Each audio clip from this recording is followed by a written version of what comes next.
चलिए हम weak acids का कर रहे थे कि वीक एसिड्स जो होते हैं वो करते क्या हैं। तो पता नहीं हमने कितना किया था लेकिन हमने पढ़ा था कि दे आयनाइज पार्शली। उसका मतलब है वीक एसिड है ये डिसोसिएट नहीं करते हैं ज़्यादा। उसकी बहुत सारी रीजंस थी जो हमने बाद में डिस्कस करेंगे। लेकिन एंड रिजल्ट ये था कि हर वीक एसिड जो है ना वो उसी तरह डिसोसिएट करेगा कि what it would do is कि उसका जो एंड वाला एच है ना that would break and that would result in the formation of H plus one ions और साथ ना एक कोई दूसरा आयन होगा negative ion we don't know कि वो क्या होगा। ठीक है, तो उसकी जनरल इक्वेशन ये है कि ये एसिड है, एसिड के पास H plus वन होता है, साथ कुछ A है जो भी जो मर्जी है A, और वो डिसोसिएट करेगा H plus वन और ये नेगेटिव आयन बन जाएगा। और हर दफा जो एक्सप्रेशन होगा ना दैट्स गोइंग टू बी के एसिड का जो इसको के कहते हैं इक्विलिब्रियम है, इक्विलिब्रियम का इक्विलिब्रियम कांस्टेंट होता है। तो प्रोडक्ट्स ओवर रिएक्टेंट्स, तो H प्लस वन और A माइनस वन की concentration divide by H A की कॉन्सेंट्रेशन। और इन दोनों की कॉन्सेंट्रेशन हमने कहा था कि हमेशा बराबर ही होती है कि अगर एक मॉलिक्यूल डिसोसिएट करेगा तो एक H प्लस वन बनेगा तो साथ एक ही A माइनस वन बनेगा, तो दोनों की quantity it's exactly the same, which is why you can call it, इसको आप H प्लस वन स्क्वायर्ड कह सकते हो। ठीक है, और ये फॉर वीक एसिड्स ओनली है, ओनली फॉर वीक एसिड्स। ठीक है बुरा, ये क्लियर है? Yes sir. अच्छा, इसके अंदर थोड़ी सी वो चीजें हमने के की डिस्कस नहीं की थी, वो हम बीच में ऐड भी कर देते।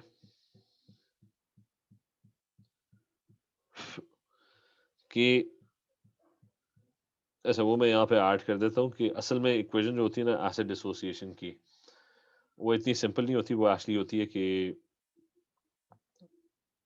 ये पता नहीं बीच में क्यों लगा हुआ है। अच्छा, रियलिटी में होता है कि जो एसिड होता है ना वो एक्चुअली वाटर के साथ रिएक्ट करता है। तो ये हमने एक ओवरली सिंप्लीफाइड इक्वेशन है कि अगर आपके पास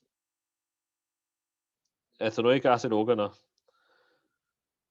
तो वो पानी के अंदर H प्लस वन और A माइनस वन, पानी के अंदर H प्लस वन नहीं होता है, पानी के अंदर होता है कि जी वो एसिड एसोसिएट होता है तो CH3CO माइनस वन बन जाता है। लेकिन वो जो H प्लस वन टूट के अलग होता है वो वाटर के मॉलिक्यूल्स डेरिवेटिवली गेन कर लेते हैं और वो H3O प्लस वन बन जाता है।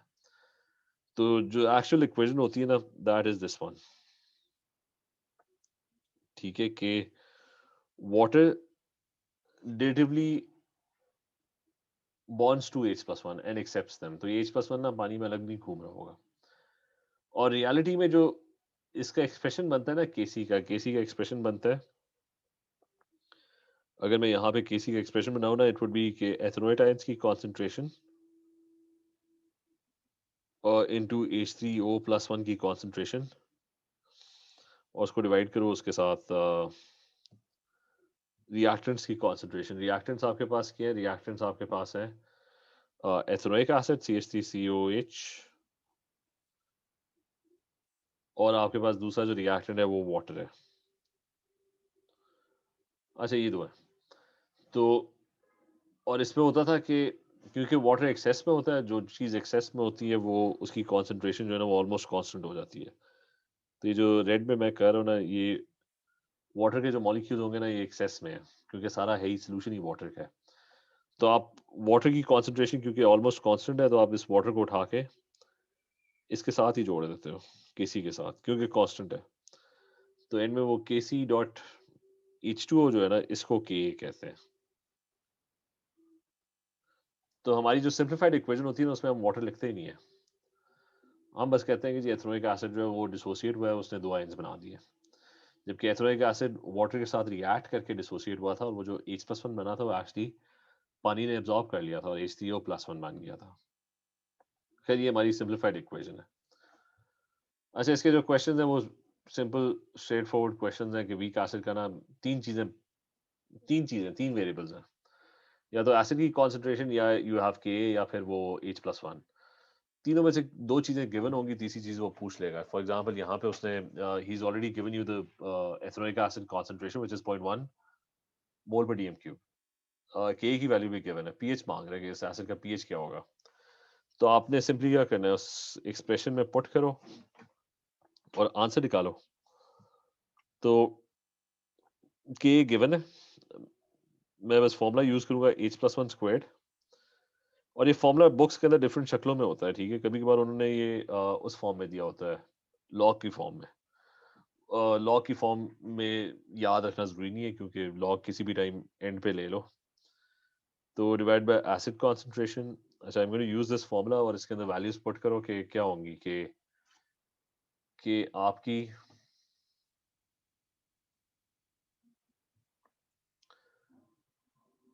अच्छा, आपकी जो के की वैल्यू है वो 2.2 टाइम्स 10⁻⁵ है। और अच्छा, सिमिलरली आपकी वो जो वैल्यू है, ये वैल्यूज में पुट करो 2.2 टाइम्स 10⁻⁵। H+1 की जो कॉन्सेंट्रेशन वो हमें नहीं पता, वही हमने ढूंढनी है, वो स्क्वायर्ड है, और डिवाइड बाय एसिड कॉन्सेंट्रेशन जो कि यहाँ पे गिवन है 0.1 मोल पर डीम क्यूब। और इस फॉर्मूले को बस यूज करना है और H+1 निकालो बैठ के। H+1 जो होगा उसकी concentration would come out to be 0.1 into 2.2 times 10⁻, क्या था, 5 -5, और उसको अंडर रूट ले लो, ठीक है। अंडर रूट लेना लोग भूल जाते हैं। मुझे आंसर बताओ इसका क्या आ रहा है, कोई जल्दी से कैलकुलेटर पे कर ले कि ये वैल्यू क्या आ रही है, क्योंकि मेरे कैलकुलेटर में मेरा नहीं ख्याल ये ऑप्शन है कि नहीं है, शायद वो नहीं है। अच्छा, अंडर रूट करना है, किसको करना है, 0.1 स्टार और 2.2 एक्सपोनेंट, पता नहीं शायद ये एक्सपोनेंट ही है, -5, नहीं ये एक्सपोनेंट नहीं है।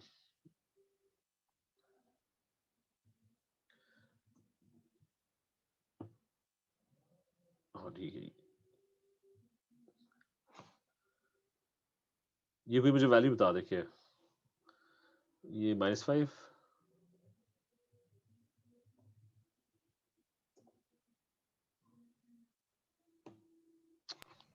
सर ये एक मिनट, क्या वैल्यू है ये? 0.1 मल्टीप्लाई 2.2 10⁻⁻। सर ये आ गया 1.48 मल्टीप्लाई बाय 10⁻⁻3। माइनस, 3। ठीक है, मोल पर डीएम क्यूब। और अगला काम क्या करना है, उससे उसने कहा हुआ था कि पीएच निकालो। तो पीएच कैसा निकालते हैं, पीएच निकालते हैं उसका उसका उसी चीज का माइनस लॉग ले लो। तो माइनस लॉग ऑफ 1.48 टाइम्स 10⁻⁻3। तो पीएच की वैल्यू ये जल्दी से बता दो क्या आएगी।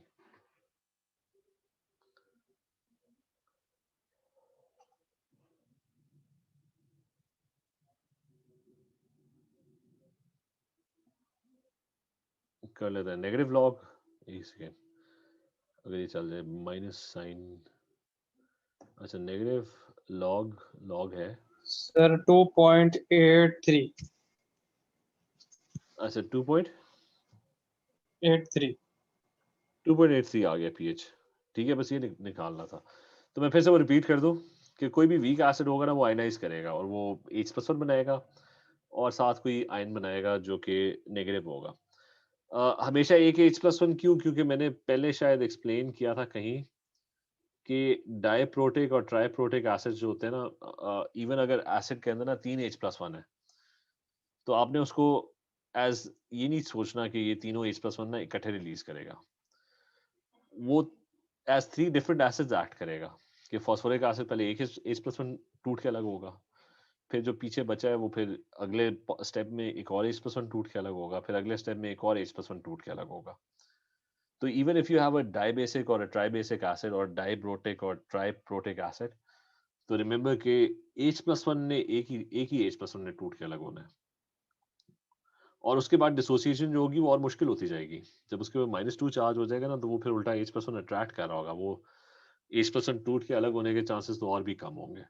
अच्छा, anyways we go back to way we were कि आपके पास ना ये, मैं फिर से वो बस सम अप कर लूँ कि वीक एसिड होगा, आयनाइज करेगा तो के का एक्सप्रेशन होगा जो कि केसी है, इक्विलिब्रियम कांस्टेंट है, प्रोडक्ट्स ओवर रिएक्टेंट्स, और इन दोनों आयंस की कॉन्सेंट्रेशन एग्जैक्टली सेम होती है, तो इसलिए आप इसको H+1 लिख देते हो। तो अगर आपके पास के की वैल्यू गिवन है, इन तीनों में से दो चीजें गिवन है, तो आपको तीसरी चीज मिल जाएगी।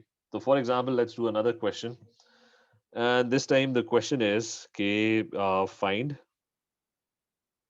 अच्छा सो द क्वेश्चन इज कि फाइंड प्रोपेनोइक एसिड कॉन्सेंट्रेशन,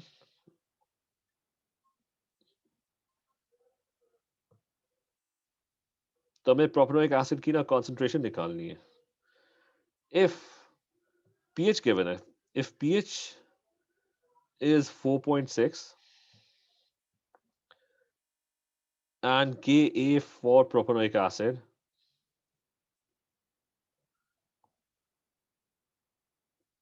तो Ka भी दिया हुआ है, Ka for propanoic acid is कितना दिया हुआ होगा, कोई भी वैल्यू ले लेते हैं, 3.6 टाइम्स 10⁻⁶ है, ठीक है। K का यूनिट मोल पर डीएम क्यूब होता है। अच्छा, ये दिया हुआ है, तो हमने फाइंड आउट करना है, we need to figure out the concentration of propanoic acid. This is what needs to be found. तो एक्सप्रेशन वही यूज होगा, एक्सप्रेशन क्या होगा, it's going to be Ka is equal to H+1 squared divided by the acid concentration. अब Ka की value तो है, acid की कॉन्सेंट्रेशन ढूंढनी है, H+1 निकाल सकते हैं, H+1 कहाँ से निकाल सकते हैं, pH गिवन है, पहले उसे साइड पे अलग से निकाल लो।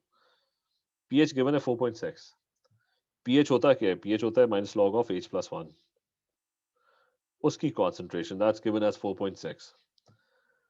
माइनस साइन को पहले उठा के दूसरी साइड पे ले जाओ और लॉग इन्वर्स करोगे, तो ये जो होगा, ये मतलब H+1 कॉन्सेंट्रेशन वुड बिकम 10⁻⁻⁴.6, ठीक है। ये इसकी कॉन्सेंट्रेशन आ जाएगी। ये कैलकुलेटर पे जल्दी से कर लो, यहाँ पे मैं ट्राई कर लेता हूँ। 2.5 multiplied by 10 power minus 5. 2.5 5 multiplied by 10 power minus 5. -5, ठीक है। Hmm.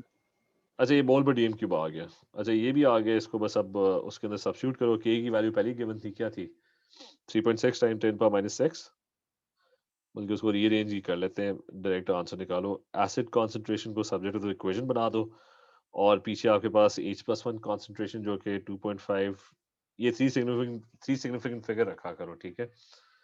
मतलब ये वैल्यू थ्री सिग्निफिकेंट फिगर नहीं है।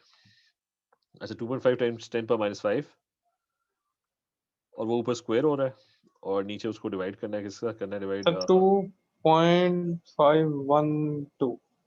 तो बस 2.51 कर लो, ठीक है। अच्छा, ऊपर स्क्वायर करो और नीचे डिवाइड करो प्रोपेनोइक एसिड के ए की वैल्यू से, जो कि 3.6 टाइम्स 10⁻⁶ है। तो आंसर बताओ क्या आ रहा है।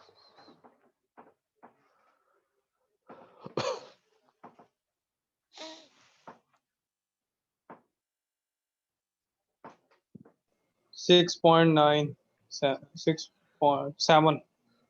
नहीं, क्या 7 स्क्वायर किया, 6.97. स्क्वायर किया, ओहो नहीं, स्क्वायर नहीं किया, स्क्वायर नहीं किया. हाँ वो करो ना।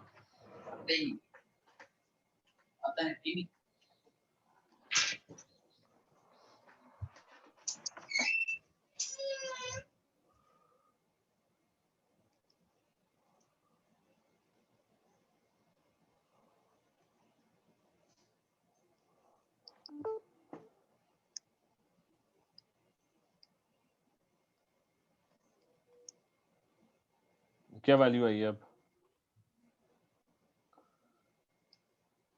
आयशा कैलकुलेट किया,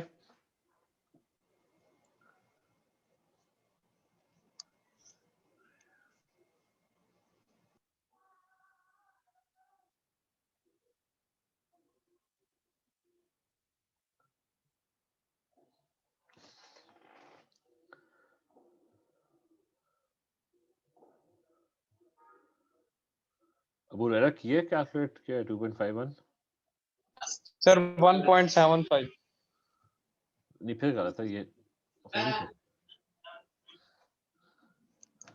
एक मिनट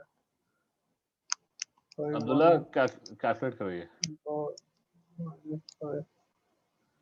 एक सेकंड 2. इसका स्क्वायर एक तो मेरा कैलकुलेटर बहुत फारिग है ये 3.6 मिलेगा 10 1.75 multiplied by 10 power minus 16 फिर गलत कर दिया वो ब्रैकेट्स का ख्याल रखा करो गलत है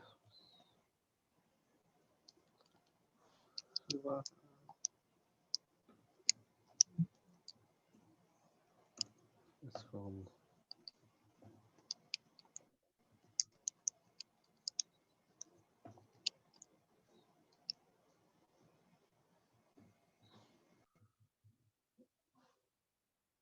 स्क्वायर के साथ करते हैं square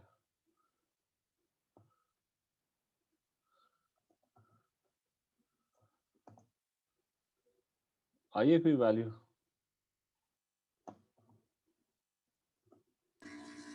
1.75 into 10 to the power minus 4. ठीक है ये मेरे पास भी आ गई है ये वैल्यू आई है सो इट्स पॉइंट अच्छा ठीक थी वैल्यू 0.000175 मोल पर डीएम क्यूब ठीक है दैट्स इट अच्छा एनीवेज क्वेश्चन फिर वो किसी और तरीके से भी पूछ सकते हैं ठीक है दे कुड आस्क थोड़ा सा और complicated question the question could be कि वो कोई ना एसिड बेस रिएक्शन कर देंगे कि जी आपके पास ना you had 100 cm cube of 0.25 mole per dm cube ethanoic acid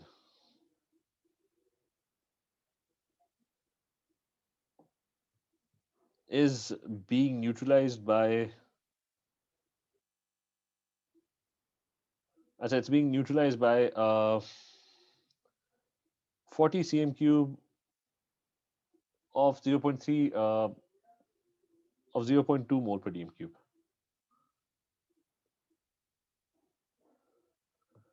NaOH ठीक है अब क्वेश्चन ये कि जी फाइनल पीएच बताओ कि उसका नहीं बल्कि सॉरी ये वाला जो क्वेश्चन है नहीं वो तो इनमें बफर बन जाएगा सो हाँ नहीं ये बफर बन जाएगा इस वाले क्वेश्चन को छोड़ दो हम आगे बफर के ऊपर ही चलते हैं ठीक है let's ignore this question for now इस पर हम बाद में आते हैं अब हम बफर्स पे आ जाते हैं और बफर्स रिवाइज करते हैं अच्छा व्हाट अबाउट बफर्स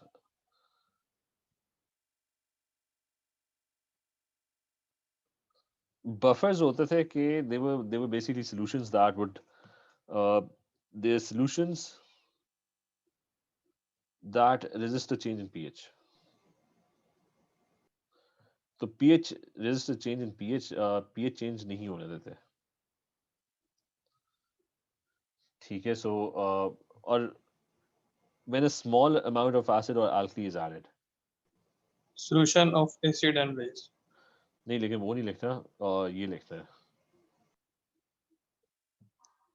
और एसिड और बेस नहीं होते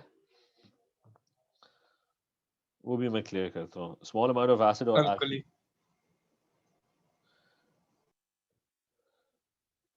नहीं वो मतलब उसकी डेफिनेशन में नहीं है ये तो वो है कि अगर आप इसका मतलब है कि वो एसिड डालोगे तो वो भी न्यूट्रलाइज हो जाएगा एल्कली डालोगे वो भी न्यूट्रलाइज हो जाएगा और ये पीएच चेंज नहीं होने देंगे तो पेपर के अंदर ये लिखना है कि solution that resist a change in pH when a small amount of acid और एल्कली इज एडेड और स्मॉल अमाउंट्स के लिए काम करते हैं बहुत ज़्यादा डाल दोगे तो ऑब्वियसली पीएच ने फिर चेंज ही होना है और तो कुछ पॉसिबल ही नहीं है अगर आप ढेर सारा सल्फ्यूरिक एसिड अगर एक सोल्यूशन में उल्टा देते हो तो it's only buffer solutions only work for small amounts तो बफर होना इम्पोर्टेंट क्यों है क्योंकि हमने पढ़ा था कि जी पीएच सारा रिएक्शन जो होता है दुनिया में जितने भी रिएक्शंस हो रहे हैं उसका जो मीडियम है ना वो पानी है तो पानी और हर रिएक्शन को ना एक पर्टिकुलर टाइप का पानी चाहिए कुछ को H+1 ज़्यादा चाहिए कुछ को OH आयन ज़्यादा चाहिए तो वो जो सोल्यूशन होगा ना उसका पीएच बड़ा मैटर करता है ठीक है स्टमक के अंदर रिएक्शंस जो है अगर उसका पीएच ज़रा सा भी चेंज हो जाए ना तो रिएक्शंस होना ही बंद हो जाएंगे। तो इसलिए इट्स वेरी इंपॉर्टेंट।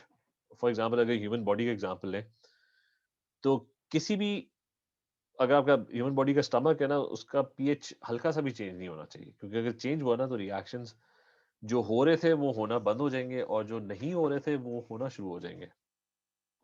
ठीक है, जिसमें फिर वो, इसलिए वो कहते हैं कि एसिडिटी होगी और इस तरह की चीजें वो यूजुअल नॉर्मल टर्म्स में आप बोलते हो। ब्लड के अंदर बहुत सारे रिएक्शंस हो रहे हैं। ब्लड का एक बड़ा फिक्स पीएच है, हल्का सा भी चेंज हुआ ना तो चीजें काम करना छोड़ देती हैं।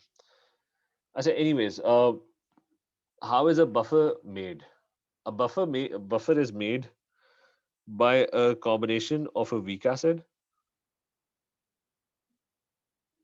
plus उसी की conjugate base.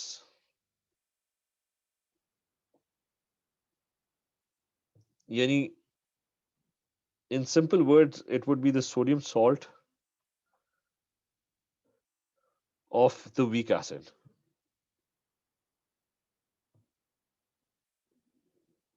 ठीक है, और जरूरी नहीं है कि सोडियम सॉल्ट ही हो, ये तो वैसे ही ब्रैकेट में लिखा हुआ है। So it's a combination of a weak acid. Weak acid होना मस्ट है, स्ट्रॉन्ग एसिड नहीं। और उसी वीक एसिड की ना कॉन्जुगेट बेस। तो मतलब आप HCl नहीं ले सकते, HCl out of the question है। कौन सा होगा? कोई भी ऑर्गेनिक एसिड में वीक एसिड्स होते कौन से हैं? ज्यादातर जो ऑर्गेनिक एसिड्स हैं वो वीक है, मतलब वही मोस्टली वीक एसिड्स हैं। तो जिस तरह एथेनोइक एसिड है। अच्छा, कॉन्जुगेट बेस क्या होता है? कॉन्जुगेट बेस वो आयन होता है जो फॉर्म होता है जब वो एसिड अपना एसिड वाला काम कर लेता है। क्या आपके पास एथेनोइक एसिड है? एथेनोइक एसिड जो है ना वो डिसोसिएट होता है। डिसोसिएट होने के बाद it produces ethanoate ions and H+1 ions. तो डिसोसिएट होने के बाद ना it produces the conjugate base. तो ये आपकी ना कॉन्जुगेट बेस है। This is your ethanoic acid, or this is, you can call this your weak acid. अच्छा, फिर मैंने एक्सप्लेन किया था कि जब भी आपका वीक एसिड होगा ना तो उसमें दो तीन चीजें करनी होती हैं कि मतलब खाली वीक एसिड क्यों नहीं बफर बनाता, जबकि रिक्वायरमेंट्स पूरी कर रहे हैं। H+1 की कॉन्सेंट्रेशन अगर ज्यादा होगी, इक्विलिब्रियम ऑटोमेटिकली किधर शिफ्ट होगा? बैकवर्ड। और H+1 की कॉन्सेंट्रेशन ऑटोमेटिकली वापस कम हो जाएगी। अगर आप H+1 की कॉन्सेंट्रेशन कम करते हो मिक्सचर में, तो इक्विलिब्रियम ऑटोमेटिकली फॉरवर्ड शिफ्ट होगा और H+1 की कॉन्सेंट्रेशन दोबारा ज्यादा हो जाएगी। ली शैटलर प्रिंसिपल यही कहता था, कि ली शैटलर प्रिंसिपल ये कहता था कि वो किसी भी चीज की कॉन्सेंट्रेशन को ना चेंज होने से रेजिस्ट करेगा। तो by default this reaction is a buffer. इसमें बस मसला ये कि वो हमने पहले डिस्कस किया था, मसला ये होता है कि it doesn't go in the backward direction. क्योंकि मसला ये कि जब तक आप ये कॉन्जुगेट बेस डालोगे नहीं ना, it won't go in the backward direction. The reason is, जो हमने लास्ट टाइम भी एक्सप्लेन की थी, कि अगर आपके पास if you have 1000 molecules of ethanoic acid, तो उनमें से खाली कोई एक आधी डिसोसिएट करेगा और H+1 और एथेनोइट आयंस बनाएगा। तो अगर मैं 50 एक्स्ट्रा H+1 बाहर से ऐड कर दूं, तो रिएक्शन तो की कोशिश तो होगी कि वो बैकवर्ड जाए। ठीक है, it wants to go in the backward direction, it wants to, मतलब वो डी शैटल प्रिंसिपल यही कहेगा कि रिएक्शन बैकवर्ड जाएगा कि अगर आपने H+1 ज्यादा कर दिया। लेकिन 50 H+1 के लिए कम से कम 50 ethanoate ions they must be present in the reaction. मतलब 50 H+1 would react with 50 ethanoate ions, तब जाके रिएक्शन बैकवर्ड जाएगा ना। तो मसला है कि your backward reaction would be limited by the small number of ethanoate ions. Backward वो जाएगा ही नहीं। फॉरवर्ड आने में कोई मसला नहीं है कि H+1 कम करो, 1000 मॉलिक्यूल्स पड़े और डिसोसिएट हो जाएंगे। तो फॉरवर्ड जाने में तो कोई प्रॉब्लम नहीं है। The reaction just doesn't go in the backward direction. Now that's an issue, which is why the quantity of this ion has to be increased, कि इनको ना जरा बढ़ाओ, इनकी क्वांटिटी इंक्रीज करो। अब इनकी क्वांटिटी उधर से तो इंक्रीज हो नहीं सकती कि एथेनोइक एसिड ज्यादा डाल दो, क्योंकि वो तो डिसोसिएट होता ही नहीं है। तो वहां से तो ये एथेनोइट आयंस बनेंगी नहीं। तो इनको अलग से एक्स्ट्रा बीच में ऐड करना पड़ेगा बाय एडिंग अ सॉल्ट, और एनी प्लेस, मतलब जहां पे ये आयंस बस आ जाए। ठीक है, तो ऐड सोडियम सॉल्ट। तो अगर हम इसके भी बीच में ना 1000 मॉलिक्यूल्स ऐड कर देते हैं, अब रिएक्शन को बैकवर्ड जाने में ना कोई मसला नहीं है, ठीक है। Now it's fully capable of going in the backward direction. कि 50 H+1 एक्स्ट्रा डालोगे तो there lots of ethanoate ions, तो they would react with them and they would go in the, these two would react and they would go in the backward direction। ठीक है, ये clear है? Abu RERA clear है? Abdullah, Ayesha clear है? Yes, sir. अच्छा, anyways भी इससे जो अगला पार्ट है वो ये कि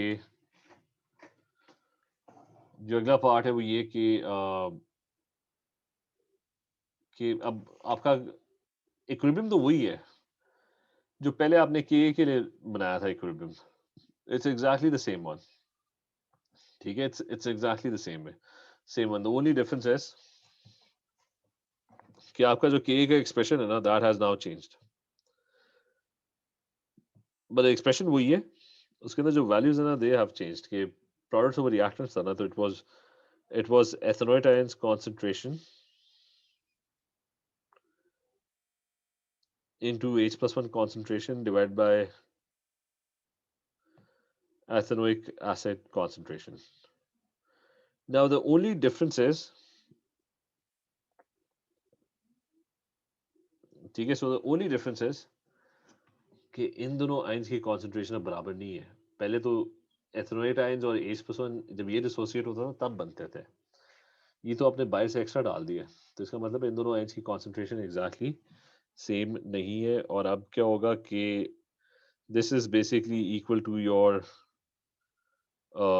salt concentration, एसिड डिसोसिएट और कम होगा अब, तो आपका एक्सप्रेशन इस पे चेंज हो जाएगा। It would B Ka is equal to the concentration of the salt into H+1 concentration divided by the acid concentration। अच्छा, salt जो है ना, that's your conjugate base। तो ये आपके पास एक्सप्रेशन होगा, और ये एक्सप्रेशन आपने यूज करना है। दोनों एक्सप्रेशन में थोड़ा सा फर्क है बस, कि वीक एसिड का एक्सप्रेशन होता है तो उसमें इन दोनों आयंस की कॉन्सेंट्रेशन बराबर होती थी, लेकिन इसके अंदर वो जो नेगेटिव वाला आयन है ना, वो सारा का सारा सॉल्ट से आ रहा है, या मोस्टली सॉल्ट से आ रहा है, तो इसलिए the concentration now no longer exactly the same. तो it's H+ concentration into salt concentration divided by acid concentration। तो अब ये हम जो क्वेश्चन है ना, उसको अटेम्प्ट भी कर सकते हैं, और एक तो काम करो कि ये मुझे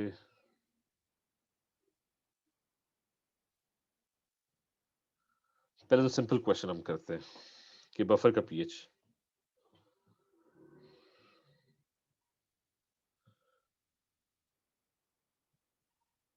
So calculating pH of a buffer।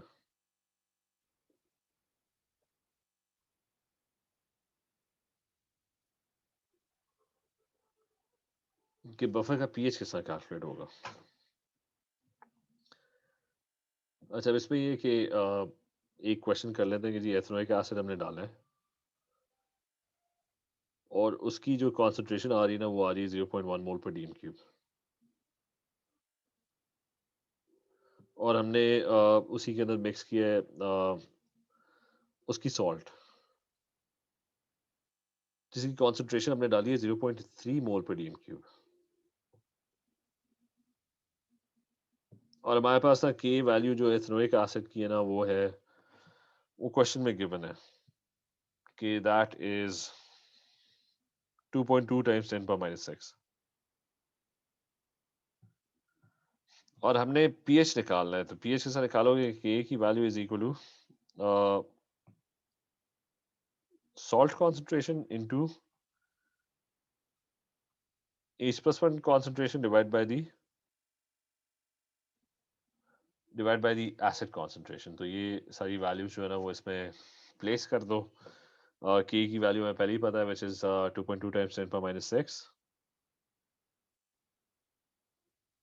अच्छा, सॉल्ट कॉन्सेंट्रेशन जो है वो 0.3 है, acid concentration is 0.1 and H+1 concentration is, वो ये गिवन है। तो इसको जरा सॉल्व करो, मुझे बताओ कि पीएच क्या आ रहा है। ये जल्दी से कैलकुलेट करो कि क्या आ रहा है।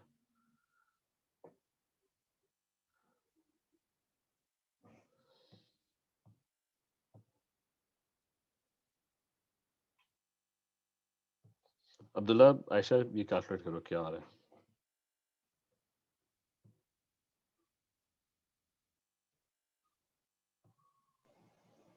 7.3 multiplied by 10 power minus 7.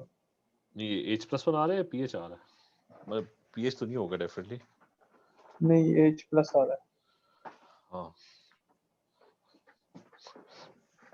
इसका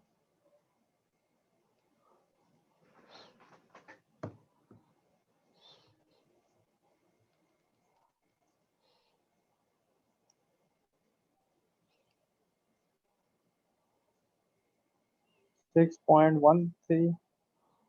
उसका माइनस लॉग लिए। यस अच्छा, ये अगला भी कर लो कि इन दोनों का मिक्सचर है,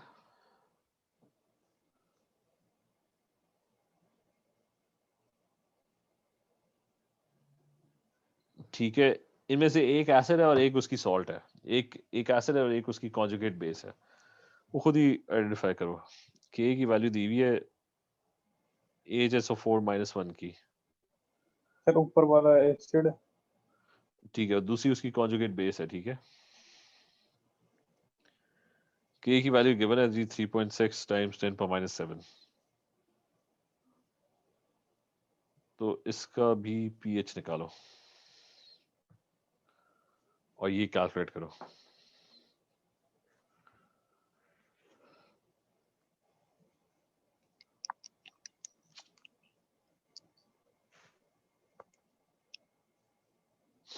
और ऊपर वाला किसने आइडेंटिफाई किया कि एसिड है, कि क्योंकि सोडियम आयन जो है ना वो स्पेक्ट्रेटर आयन है, रिमेंबर दिस, एसिड किसी भी शक्ल का हो सकता है।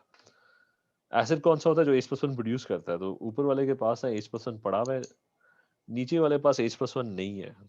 यानी basically at the end of the day reaction क्या हो रहा है? रिएक्शन हो रहा है कि सर, इसका क्या निकालना है? पीएच निकालनी है? हाँ, पीएच निकालना। At the end of the day reaction ये हो रहा है, ठीक है, कि HSO4-1 जो है, ये सर HSO4-1 का 6.92. 6.92 क्या होगा कि 0.4 यह है के का एक्सप्रेशन 0.45 डिवाइड बाय 0.15 था।